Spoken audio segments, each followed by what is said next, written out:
if the ratio of the quantity n minus 1, Selena? 4. That is the correct answer. All right, let us give it a try.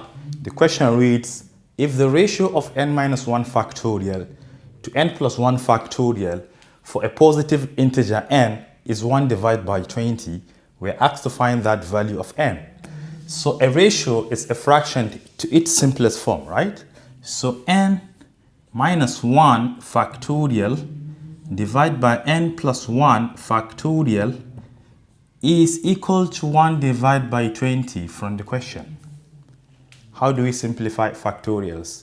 Any number you take factorial, it is the product in descending order from that number to 1. So you keep on multiplying till you get to 1.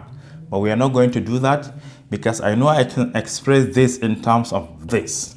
If you take away 1 from this, you get n. You take away 1 again, you get n minus 1. So this is the same thing as n minus 1 factorial divided by this number, that is n plus 1 multiplied by the next number, which is n minus plus 1 minus 1, which is n. This is times n.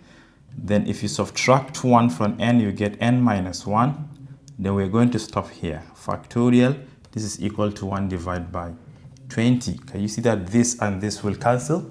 What we have here is just 1 divided by n plus 1 multiplied by n. Just observe that this number is greater than this by 1.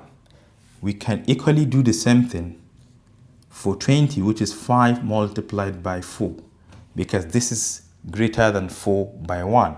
Likewise, this one, which implies that n is equal to 4 indeed. Therefore, n is equal to 4.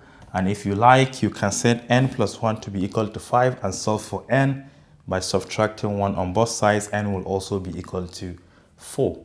Yes.